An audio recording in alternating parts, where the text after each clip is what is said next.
Qu'est-ce que le conflit israélo-palestinien et quels en sont les enjeux actuels? Dans la nuit du 26 au 27 mai, un camp de réfugiés situé à Rafah a été bombardé, faisant 45 morts et 249 blessés.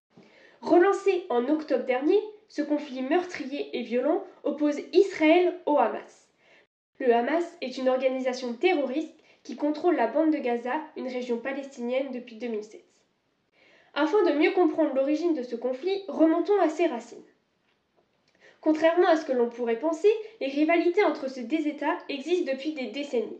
En effet, avec la Seconde Guerre mondiale et la Shoah, il y a une forte immigration juive en Palestine. Ainsi, en 1947, l'ONU vote le partage du territoire qui prévoit la création d'un État juif.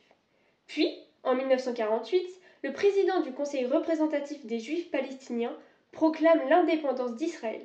Alors, la guerre est déclarée par les pays arabes voisins qui sont contre ce nouvel État. Diverses guerres se succèdent ensuite entre Israël et la Palestine. La paix n'a jamais été rétablie depuis. Mais pourquoi les attaques ont-elles repris en octobre dernier? Aujourd'hui, les possessions palestiniennes et israéliennes sont entremêlées. La Palestine se compose de la bande de Gaza et de la Cisjordanie. Quant à Israël, il possède le reste du territoire originellement palestinien. Les deux États partagent des frontières avec l'Égypte, la Jordanie, la Syrie et le Liban. Cette répartition géographique rend le conflit particulièrement complexe. De plus, les deux États désirent le contrôle du territoire. Enfin, quels sont les enjeux actuels du conflit? C'est donc au matin du 7 octobre 2023 que les combats ont repris après l'envoi de roquettes sur Israël par le Hamas.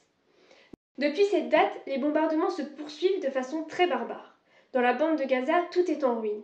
Et selon l'UNICEF, 35 800 personnes y auraient été tuées et 80 000 personnes auraient été blessées. Un bilan qui ne cesse de s'alourdir.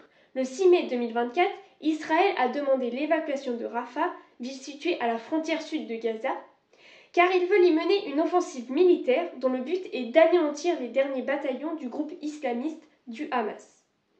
D'après l'ONU, 1,2 million d'habitants se trouvent entassés dans la ville de Rafah. Les civils sont ainsi forcés à partir sans réellement savoir où ils vont.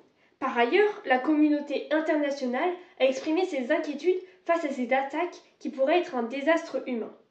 En ce moment, le monde entier est impliqué dans le processus de retour à la paix, bien qu'il soit compliqué à envisager.